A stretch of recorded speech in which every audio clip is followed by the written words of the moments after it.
संस्थान उदयपुर में एक बार पुनः आपका हार्दिक स्वागत है।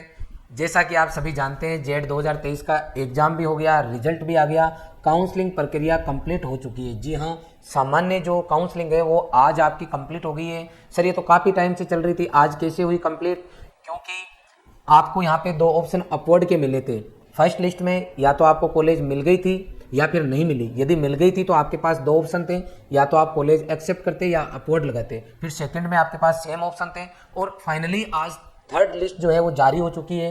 इस लिस्ट के अकॉर्डिंग यदि आपको कॉलेज मिला है आज अपवर्ड में, या फर्स्ट टाइम मिला आज आपको, तो अब आपके पास एक ही ऑप्शन है कि आप इसको एक्सेप्ट कर लें, तो ही आपको जो है यूनिवर्सिटी में एडमिशन मिलेगा। अगर आज आप एक्सेप्ट नहीं करते, आपके पास एक दो दिन का टाइम है, इस टाइम में अगर आप एक्सेप्ट कॉलेज नहीं करते हो तो फिर आपको कॉलेज मिलने के बावजूद भी आपको यूनिवर्सिटी में एडमिशन नहीं मिलेगा। कई बच्चों की ये समस्या आई थी कि पहली और दूसरी लिस्ट जब जारी हुई थी तो जनरली फर्स्ट टाइम बच्चों ने गलती की थी कि उनको कॉलेज मिल गया था, लेकिन उन्होंने एक्सेप्ट भी नहीं किया और अपवर्ड भी नहीं किया। फिर दोबारा जब लिस्ट आई सेकंड, तब बोले कि सर मेरे को तो यहाँ कुछ सो ही नहीं हो रहा, क्योंकि वो बच्चा काउंसलिंग से बाहर हो गया था। इसलिए विशेष ध्यान रखना है, यदि आपको यूनिवर्सिटी कॉलेज मिल गया है तो अब आपको सबसे पहले एक्सेप्ट करना है। अब यहाँ बच्चों के अलग अलग ट्यूशन दिमाग में है, सर मेरा तो प्राइवेट कॉलेज है, सर मेरा बिल्कुल नया कॉलेज है, मैंने पता किया वहाँ तो कोई रूम ही नहीं है, कहीं यहाँ कहीं किराए पे वो चल रही है जहाँ एक ही रूम है, सर वहाँ लैब भी नहीं है, कोई व्यवस्था ही नहीं है, मैं जाऊँ या नहीं जाऊँ। कईयों ने पहले से क्लियर कर लिया कि नहीं मुझे तो जाना ही नहीं है, मैं तो अच्छी यूनिवर्सिटी कॉलेज होगी तो ही जाऊँगा। तो इन बातों के आंसर मैं लास्ट में दूंगा। सबसे पहले मैं ये मान के चलूँगा कि सर मुझे कॉलेज मिली है और जो कॉलेज मिली है मैं उसमें जाना चाहता हूँ, बताइए सर अब मुझे आगे क्या करना होगा। यहाँ मैं सबसे पहले ये भी बता देना चाहूँगा आपको, रॉयल इंस्टीट्यूट की तरफ से सैकड़ों बच्चे, हालांकि हमारे बच्चे आईसीआर में जाते हैं, लेकिन क्योंकि इसकी काउंसलिंग पहली हुई है तो सैकड़ों बच्चे जो हैं आईसीआर में सिलेक्ट हुए हैं। मैं आपको एक छोटा सा एग्जांपल यहाँ दे देता हूँ रॉयल इंस्टीट्यूट का कि किस तरीके से रॉयलियंस की पकड़ है। आपकी 5 यूनिवर्सिटी है, उदयपुर, जोबनेर, बीकानेर, जोधपुर, कोटा, ये टोटल 5 यूनिवर्सिटी है राजस्थान के अंदर, जिनकी सबसे ज्यादा कट ऑफ गई है और सबसे ज्यादा कट ऑफ उदयपुर की जाती है।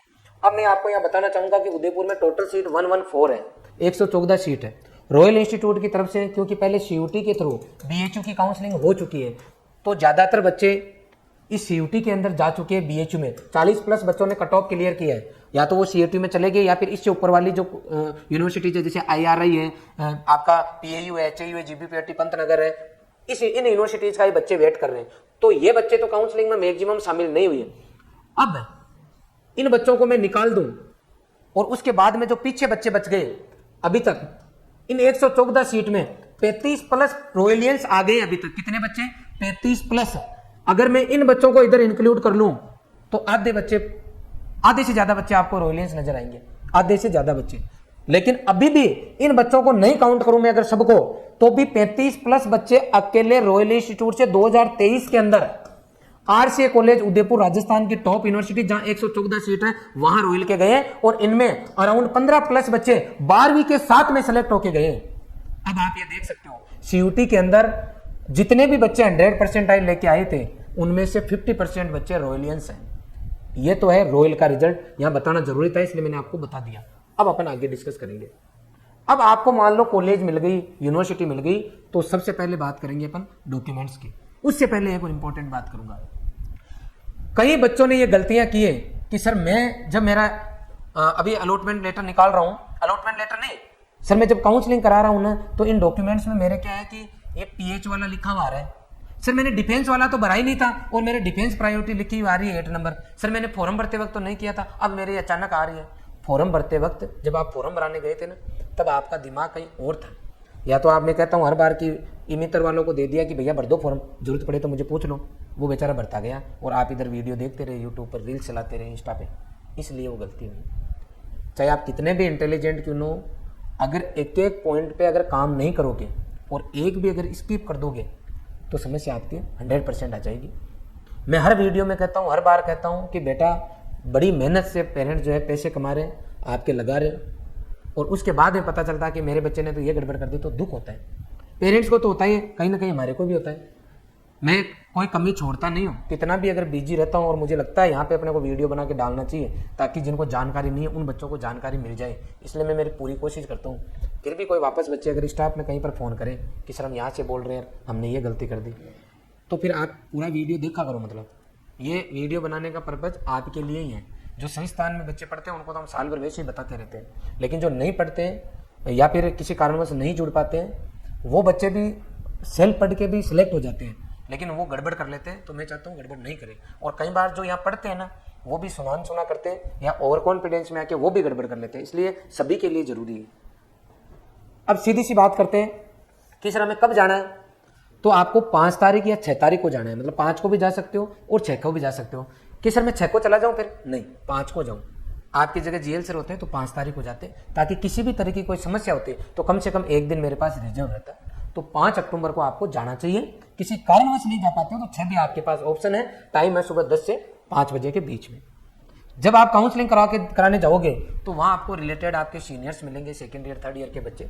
जनरली आप लोगों की वो मदद करते हैं। जो संस्थान में बच्चे पढ़ते हैं उन बच्चों को हम ऑलरेडी जो बच्चे पढ़ते हैं उनके कॉन्टैक्ट नंबर अवेलेबल करवा देंगे, ताकि आपकी कोई किसी तरह की समस्या नहीं आए। अब किसी डॉक्यूमेंट्स के लेके जाना है तो सबसे पहले आपकी माध्यमिक अंक तालिका एवं प्रमाण पत्र। इसका मतलब होता है 10th क्लास की ओरिजिनल मार्कशीट लेके जाना है और उसके साथ में प्रमाण पत्र। तो ये प्रमाण पत्र आजकल मार्कशीट के साथ में आता है, तो कईयों के पास अगर अलग है तो अलग बात है, बाकी मार्कशीट के साथ में अटैच्ड रहता है। नेक्स्ट है उच्च माध्यमिक, मतलब 12वीं क्लास की आपको मार्कशीट चाहिए। ठीक है। नेक्स्ट जाति श्रेणी प्रमाण पत्र, कास्ट सर्टिफिकेट बोलते हैं इसको। अगर आप ओबीसी, एमबीसी, ईडब्ल्यूएस इस कैटेगरी में हैं आप, तो आपको जाति प्रमाण पत्र जो लेके जाना है वो 1 वर्ष से अधिक पुराना नहीं होना चाहिए, 12 महीने से ज्यादा पुराना नहीं होना चाहिए। अगर 12 महीने से ज्यादा पुराना है तो 3 साल तक का चल जाएगा।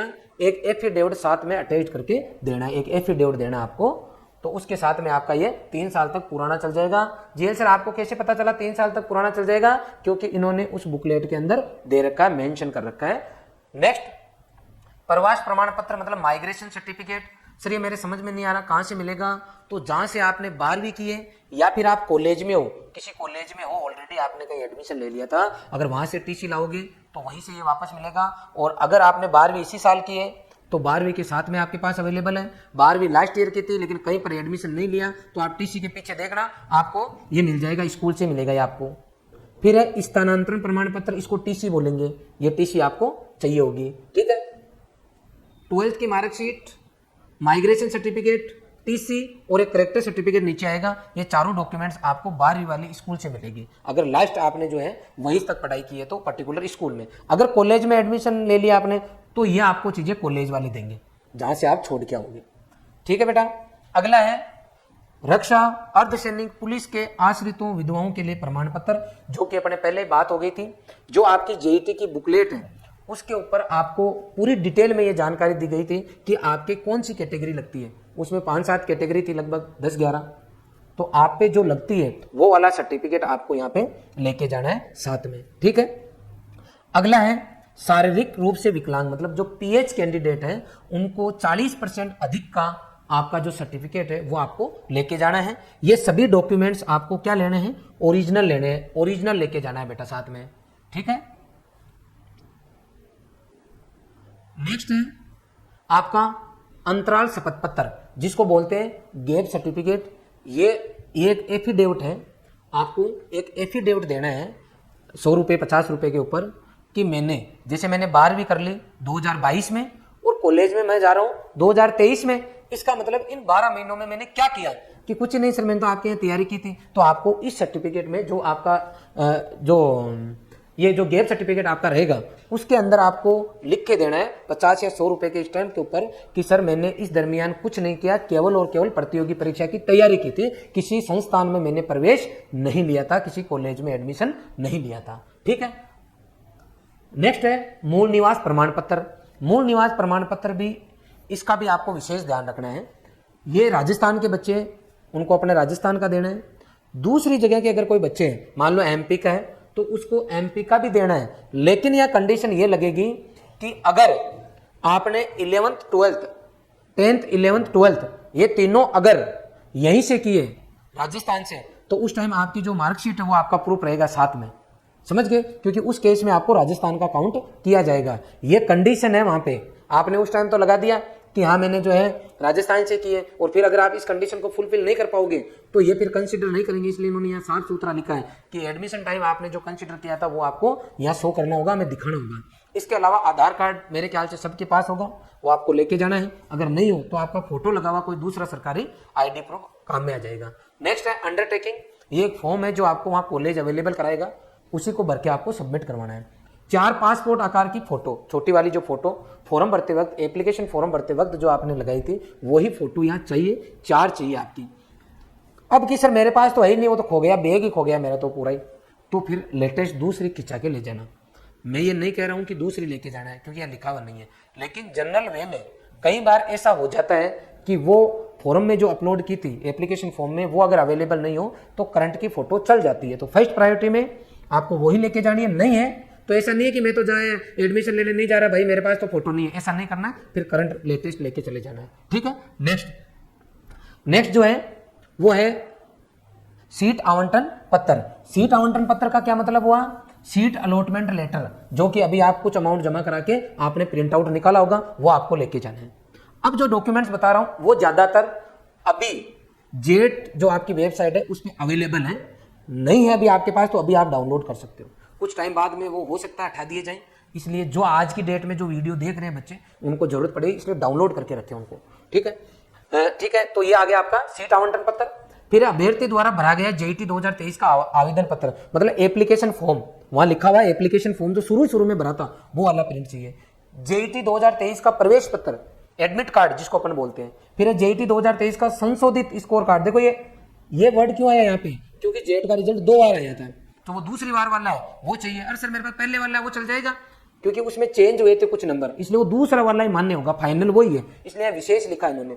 जन्म तिथि का प्रमाण पत्र, अगर आपका डेट ऑफ सर्टिफिकेट है DOB है तो आपको जो है अगर डेट ऑफ बर्थ सर्टिफिकेट है तो आपको उसको अलग से जो है लेके जाना है। अब कई बच्चे ऐसे हो सकता है सर मेरे पास तो डेट ऑफ बर्थ सर्टिफिकेट का कोई प्रूफ नहीं है, तो उनको फिर वो 10th की जो मार्कशीट आपको उसको कंसीडर करवाना है कि सर मेरे पास अलग से नहीं है, 10th की मार्कशीट आप देख सकते हैं। ठीक है, अगर अलग से हो तो अच्छी बात है। नेक्स्ट है अंतिम स्कूल या संस्थान से जारी किया गया चरित्र प्रमाण पत्र। समझ गए, अंतिम स्कूल जो लास्ट स्कूल थी 12th वाले बच्चों की, या जिस संस्थान में आप 8% पढ़ रहे थे, मतलब कोई कोचिंग सेंटर नहीं, पर्टिकुलर कोई कॉलेज, वहां वाले जो दे वो आपको काम में लेना है। फिर अगला 19 नंबर पे है स्व घोषणा प्रमाण पत्र। ये जब आप अभी जेट का रिजल्ट आपने निकाला होगा, सीट अलॉटमेंट में आपने देखा होगा, वहां पे जो मेन जो वेबसाइट है JET की, उसके ऊपर नीचे जाओगे तो एक ऑप्शन आ रहा है आपके साइड में इधर न्यूज वाला। न्यूज वाले पे 3-4 नंबर के ऊपर लिखा हुआ है सेल्फ डिक्लेरेशन सर्टिफिकेट फॉर्मेट। उसको आप डाउनलोड करोगे, प्रिंट आउट निकालोगे, उसको भर के और साइन करके आपको देना है। समझ गए, आगे चलते हैं। इसके बाद में अगला है 20 नंबर है OTP सत्यापन प्रक्रिया के लिए पंजीकृत मोबाइल नंबर एवं पंजीकृत ईमेल लॉगिन वाला मोबाइल फोन अवश्य लाएं। ये सबसे ज्यादा इंपॉर्टेंट है। ये इसलिए कि कई बच्चे डम्मी कैंडिडेट बैठ जाए या डम्मी कैंडिडेट कोई बैठा हो तो एक बार उसको चेक कर लिया जाए कि ये उसी के मोबाइल नंबर है कि नहीं है, या पर्टिकुलर कैंडिडेट है ही नहीं है। इसके अलावा थंब इम्प्रेशन है वो भी आपका लगाया जा सकता है वहाँ सेंटर पे जाओगे तो, इसलिए वही कैंडिडेट जाए जिसने परीक्षा दी। तो मैं पूरी उम्मीद करूँगा कि 100% जो ओरिजिनल बच्चे उन्होंने परीक्षा दी है, तो थंब इम्प्रेशन की अगर बात आएगी तो शायद आपको घबराने की ज़रूरत नहीं है। लेकिन लास्ट ईयर जब पेपर हुआ था आपके इसका जॉबनेट से, तो कुछ बच्चे उसमें डम्मी पकड़ में आए थे, उनके ऊपर एक्शन भी लिया गया था, इसलिए उन्होंने ये एक बार चेक करने के लिए डाला है। ठीक है, यहाँ इन्होंने विशेष लिखा पंजीकृत मोबाइल नंबर का अर्थ वह है मोबाइल नंबर है जो अभ्यर्थी द्वारा ऑनलाइन आवेदन पत्र में भरा गया था। इसका आपको कोशिश करना है कि वो आपके साथ में रहे।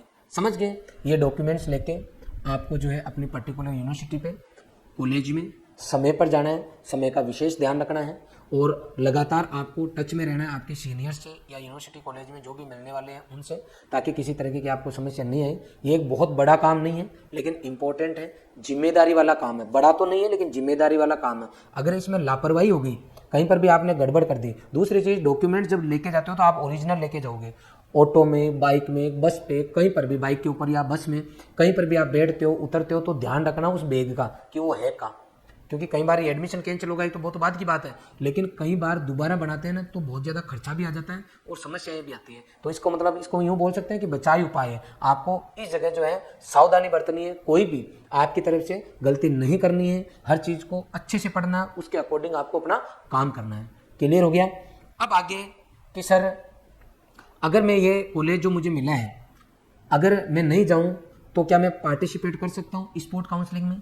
रिपीट कर रहा हूँ, जैसे मुझे कॉलेज मिल गया, मान लो सुमेरपुर कॉलेज मिल गया या लाल चौक दोसा मिल गया, मेरी इच्छा नहीं है, मैं अभी तैयारी कर रहा हूँ, लेकिन मैं ये चाहता हूँ एक बार किस्मत आजमाना कि स्पोर्ट काउंसिल में क्या पता बढ़िया जगह हो जाए, तो क्या ये ज़रूरी है मैं उस कॉलेज में जाके एडमिशन लूँ? स्पोर्ट में जाने के लिए ज़रूरी नहीं है। यदि आप यूनिवर्सिटी में रिपोर्टिंग कराने, कॉलेज में रिपोर्टिंग कराने नहीं गए, इसका मतलब है आप इस काउंसलिंग में काउंट नहीं माने जाओगे, मतलब यूनिवर्सिटी में आपका नाम कहीं नहीं जाएगा। और 6 तारीख को शाम को ये माना जाएगा कि आपको जो कॉलेज मिली थी और आप वहाँ गए नहीं, तो वो वैकेंट सीट बोलेगी कि वहाँ पे कोई कैंडिडेट नहीं है। समझ गए? ऐसे ही सभी यूनिवर्सिटीज़ की अपने को सीट का पता लग जाएगा। कुछ बच्चों को सीट छोड़ने का ये ऑप्शन भी दे सकते हैं, क्योंकि आपकी लगभग 12 अक्टूबर से जो है वो स्पोर्ट काउंसलिंग चालू होगी। तो उससे पहले जिन्होंने कॉलेज में, यूनिवर्सिटी में एडमिशन लिया है और सेम बच्चा एडमिशन ले लिया, उसी को मान लो स्पोर्ट में पार्टिसिपेट करना है, तो उन बच्चों को कॉलेज छोड़ने का, यूनिवर्सिटी लेफ्ट करने का ये ऑप्शन दे सकते हैं। इस साल क्या प्रक्रिया होगी, जो भी होगी मैं आपको आके बता दूंगा कि अगर आप पर्टिकुलर यूनिवर्सिटी में नहीं जाना चाहते हो तो आप इस यूनिवर्सिटी को इस तरीके से छोड़ सकते हो। उसमें फीस रिफंड का भी कहीं ना कहीं ऑप्शन कई बार रखते हैं। तो इस बार जैसा भी होगा मैं आपको जानकारी दे दूंगा, अभी मैं आपको इसके बारे में ज़्यादा जानकारी नहीं दे पाऊंगा। ठीक है? अब है कि सर अगर मैं इस यूनिवर्सिटी में एडमिशन मेरा ले लूँ अभी और बाद में स्पोर्ट होगा तो स्पोर्ट में भी ले सकता हूँ क्या? तो यदि आपका यूनिवर्सिटी में कहीं पर भी एडमिशन है तो आप जो है स्पोर्ट में पार्टिसिपेट नहीं कर सकते। स्पोर्ट में पार्टिसिपेट करने के लिए पर्टिकुलर यूनिवर्सिटी की सीट आपको वापस कैंसिल करवानी होती है, वहां जाके एडमिशन जो आपको विड्रॉ करना होता है। समझ गए? अब है कि सर मेरे को इस बार प्राइवेट कॉलेज मिला है, मैं प्राइवेट से डिग्री कर लूँ या फिर गवर्नमेंट के लिए 1 साल तैयारी करूँ? यहाँ पे देखो, क्योंकि हम कोचिंग संस्थान चलाते हैं, तो अगर मैं आपको यहाँ गाइड करूँ कि आप 1 साल तैयारी कर लो, तो कहीं ना कहीं आप दिमाग में ये सोचोगे भाई ये अपना तो सिस्टम चलाना चाहते हैं इसलिए गाइड करें। और मैं ये कहूँ कि नहीं प्राइवेट से कर लो, कोई दिक्कत नहीं है, तो बाद में आप ये कहोगे कि मेरे हमारे को तो सर ने कहा तब हमने यहाँ से एडमिशन ले लिया, हमारे साथ तो यहाँ दिक्कत आ रही है। इसलिए ये हमारे लिए एक मतलब क्रिटिकल सिचुएशन है कि हम आपको क्या जवाब दें। लेकिन अब सोच तो आपकी, खैर मैं आपको वो कहूँगा जो मुझे 13 साल का अनुभव है। बैग में जाऊँगा, पुराने बच्चों की बातचीत जो मेरी होती है, या 8% जो बच्चे पढ़ रहे हैं और जो गवर्नमेंट टॉप जगह से पढ़ के नहीं आए और प्राइवेट से मान लो जो पढ़ के आए, उनके अनुभव आपके साथ शेयर कर रहा हूँ। अरे कि खास सर हमें कोई गाइड कर देते या हम आपकी बात मान लेते तो 1 साल डिग्री तो लेट होती, लेकिन अच्छी यूनिवर्सिटी से होते तो हमें नॉलेज भी ज़्यादा मिलता और कहीं ना कहीं हम ज़्यादा सीख पाते। जैसे प्राइवेट कॉलेज से इंजीनियरिंग करो चाहे IIT से करो, डिग्री तो सेम ही है लेकिन वैल्यूज अलग अलग है। जब मार्केट में उस कागज़ को लेकर निकलते हैं ना, तब पता चलता है कि भाई फ़र्क क्या है। इसलिए मैं आपको इतना ही गाइड करूँगा कि अगर आपको अच्छी यूनिवर्सिटी मिल रही है तो आपको अच्छी यूनिवर्सिटी में चले जाना चाहिए। अगर आपको जो यूनिवर्सिटी मिल रही है वो व्यवस्थित ठीक नहीं है कि सर इसको कैसे जज करें कि ठीक है कि नहीं है, तो इसका एक ही आंसर है। जैसे मैं इंस्टीट्यूट में कोई एडमिशन लेने आते हैं कि हम कैसे जज करें कि ये रॉयल बढ़िया है, तो हम यूँ कहते हैं कि जो भुगत भोगी है उनसे पूछो। आप भुगत भोगी मतलब जो पढ़ के गए हैं उनसे संपर्क करो। इंस्टीट्यूट के आसपास में जो बच्चे पढ़ रहे हैं आपके आसपास में, उनसे संपर्क करो। तो सेम केस आपके पास है, जो भी यूनिवर्सिटी कॉलेज आपकी मिलती है उस कॉलेज के 2nd year 3rd year final year के बच्चों से आप मिलो। आपके पास समय है, आपको 6 तारीख को यूनिवर्सिटी में जाना है, उससे पहले आप पर्टिकुलर कॉलेज में पहुंच जाओ। वहाँ जाके वहाँ का माहौल, व्यवस्था सब कुछ देखो। फिर आपको लगता है चाहे वो गवर्नमेंट हो प्राइवेट हो, आप सबको जाके देखना चाहिए, क्योंकि अभी जो नई गवर्नमेंट खुली है प्राइवेट खुली है उनमें ज़्यादा फर्क नहीं है व्यवस्थाओं को देख के। इसलिए अभी एक बार जो कुछ भी नई कॉलेज आपको मिली है उसको आप जाके देखें जरूर, वहाँ के बच्चों से बातचीत करें, पूरी व्यवस्था देखें। अगर सब कुछ ठीक लगता है तो आपको एडमिशन लेना चाहिए, अदरवाइज फिर आपको 12 महीने से कोई फर्क नहीं पड़ता। लेकिन कहीं ना कहीं कंटेंट का फर्क पड़ता है, डिग्री की वैल्यू का फर्क पड़ता है, नॉलेज का फर्क पड़ता है, और नॉलेज ही आगे आने वाली कॉम्पिटिटिव जो आपके एग्जाम है उसमें पूछा जाएगा और वहीं से आपका कैरियर जो है जनरली डिसाइड होता है। इसलिए आपको जो है तैयारी पर विश्वास करना चाहिए अगर अच्छी यूनिवर्सिटी कॉलेज नहीं मिली तो। अब कि सर अगर हम तैयारी करें तो इतना पैसा कहाँ से लाएं? तो अगर आपका कहीं पेमेंट शीट पे हुआ है, मान लो नॉर्मल कॉलेज पे पेमेंट शीट पे हुआ है तो लगभग लाख रुपए का खर्चा आ रहा होगा, या फिर आपका मान लो नॉर्मल कॉलेज में कहीं पर भी सिलेक्शन हुआ है और अगर 1 साल तैयारी करते हो तो बहुत ज़्यादा खर्चा नहीं आना। अगर ऑनलाइन जुड़ते हो तो लगभग 10 से लेकर 15,000 रुपये का टोटल खर्चा आएगा, जिसमें नेट का रिचार्ज भी शामिल है ना, DPP एक्सरसाइज शीट सब भी शामिल है उसके अंदर, सभी टीचर शामिल है। मतलब 10 से लेकर 15,000 के अंदर आपका पूरा साल आप ऑनलाइन बढ़िया पढ़ सकते हो। ऑफलाइन भी आते हो तो लगभग ऑफलाइन के अंदर क्योंकि रहना खाने का खर्चा एक्स्ट्रा लगता है, बाकी आपका नॉर्मल फीस में 30 से 40 हज़ार रुपये के बीच में आपका आने वाले सेशन का जो है पूरी साल का कोर्स सिलेबस हो जाएगा, इसलिए उसमें भी आपको ज़्यादा खर्चा नहीं पड़ेगा, वो आप देख लेना। अगर आपको जो है गवर्नमेंट कॉलेज मिल जाता है बढ़िया, ICR में जैसे हो जाता है आपका, CUT में कहीं पर भी अच्छी जगह होता है तो आपको 36,000 रुपये स्कॉलरशिप मिलती है। SC/ST के जो बच्चे उनका राजस्थान लेवल पे भी कहीं पर भी होता है तो उनको पूरी स्कॉलरशिप मिलती है। विशेष तौर पे मैं गर्ल्स को कहना चाहूँगा कि अगर आपको अच्छी यूनिवर्सिटी कॉलेज नहीं मिली है तो आप लोग तो डेफिनेटली विचार कर सकते हो अच्छे के लिए। क्यों? क्योंकि आपको सरकार के द्वारा जो गवर्नमेंट कॉलेज की जितनी फीस होती है उतनी फीस तो राजस्थान में कहीं पर भी अगर आपका होता है तो आपको सरकार देगी। अभी आपकी जो स्कॉलरशिप आपको मिलती थी वो आपको 5,000 रुपये मिलती थी गवर्नमेंट की तरफ से, वो आपकी बढ़ के 15,000 हो गई 11th और 12th की। जैसे ही आप कॉलेज में जाओगे तो 25,000 रुपये जो है आपकी स्कॉलरशिप आपको मिलने वाली है। किसी भी कॉलेज में अगर आपका एडमिशन होता है तो सरकार आपको 25,000 रुपये देती है। इसका मतलब है कि अगर आप अच्छी यूनिवर्सिटी में कॉलेज में पढ़ोगे तो लगभग पैसा आपको सरकार देगी। इसलिए गर्ल्स को तो विशेष तौर पर जो है तैयारी करना चाहिए। बाकी जो है आप अपने स्तर पर डिसीजन लें, और भी अगर किसी को कोई गाइडेंस चाहिए तो हमारा जो ऐप है रॉयल इंस्टीट्यूट का ऐप जो है इसी वीडियो के आप डिस्क्रिप्शन में जाके लिंक दिया हुआ उसका, वहाँ से डाउनलोड करके चैट का वहाँ एक ऑप्शन आ रहा है, उसमें आप अपना पर्टिकुलर कमेंट डाल दें कि सर मेरी घर की स्थिति ये है और मुझे इस टाइम क्या करना चाहिए। पर्टिकुलर जो आपका क्वेश्चन आएगा उसका मैं प्रॉपर जवाब दूंगा। अगर आपका मुझे लगता है कि पर्सनल बात करनी चाहिए तो हमारी टीम या मैं पर्सनल बात करके उसका जवाब दूंगा आपको। और अगर कॉमन आंसर होगा कि ये तो आम आदमी का सबका ही लगभग प्रॉब्लम हो सकती है, उस टाइम मैं वीडियो बना के ऐसी पर्सन का आपको आंसर दूंगा ताकि आप जो है मिसगाइड नहीं हो और आप प्रॉपर जो है डिसीजन ले सको एक्चुअल में कि आपको क्या करना चाहिए। आई बात समझ में? ये बात होगी। स्पोर्ट काउंसलिंग जो है उसके बारे में मैं पूरी जानकारी आपको 6 तारीख बाद में जैसे ही इसका पर्टिकुलर नोटिस जारी होगा वापस पुणे। और कुछ बच्चे ऐसे कि सर मेरे को इसमें तो अभी कोई यूनिवर्सिटी कॉलेज नहीं मिली है और मेरे 5,000 रुपये लगे हैं क्योंकि मैंने 5 यूनिवर्सिटी डाली थी, 5 यूनिवर्सिटी मुझे मिली नहीं है। स्पोर्ट काउंसलिंग जब चालू होगी तो ये जो 5,000 रुपये लगते हैं क्या ये दोबारा लगेंगे? तो जिसको कहीं पर भी कुछ भी नहीं मिला है उनको ये 5,000 रुपये दोबारा से देने की जरूरत नहीं पड़ेगी, या फिर ये आपके रिफंड हो जाएंगे तो नहीं आपको देने होंगे। ये दोनों ही स्थिति बनेगी। इनमें से जो बनेगी उस टाइम ये जो डिक्लेयर करेंगे मैनेजमेंट की तरफ से वो मैं आपको जानकारी दे दूंगा। इसके अलावा भी आपको कुछ पूछना है तो आप पूछ सकते हो। पुनः मैं आपसे इतनी रिक्वेस्ट करूंगा कि बेटा यदि आपको कॉलेज यूनिवर्सिटी मिली है तो किसी लापरवाही की वजह से आप रहना मत। दुख होता है सभी को, कुछ भी डाउट है तो आप जरूर पूछ लेना और उन्हीं को पूछना जिनको जानकारी है। ये नहीं कहना कि पड़ोस में हमारे कोई बीएड करे थे भैया उनसे पूछा, उन्होंने कहा हमारे टाइम तो ऐसा होता था। ऐसी जानकारी आपको ऐसी जगह से नहीं लेनी है। हमेशा ध्यान रखना है गाइडेंस उसी से लेना है जिसको इस लाइन की प्रॉपर जानकारी हो, ठीक है। इसके अलावा ऐसे बच्चे कि सर नया बैच कब से चालू होगा, कब हम संस्थान से जुड़ सकते हैं, तो 2 अक्टूबर से जो है हम बिल्कुल नया बैच चालू कर रहे हैं। तो आप संस्थान से ऑनलाइन या ऑफलाइन जुड़ सकते हो और यहाँ की जो टीम है इसका सदस्य बन सकते हो। जिस तरीके से यूनिवर्सिटीज कॉलेज में रोलियंस जा रहे हैं, अगले सेशन में डेफिनेटली आपका नाम होगा, कोई दिक्कत नहीं है। संस्थान आपके साथ रहेगा, हमेशा आपको मेहनत कराएगा, ठीक है। और जो आप चाहते हो उसके लिए हम हमारी तरफ से पूरा प्रयास करेंगे। आपने पूरा वीडियो देखा इसके लिए आपका बहुत बहुत आभार। Thank you very much.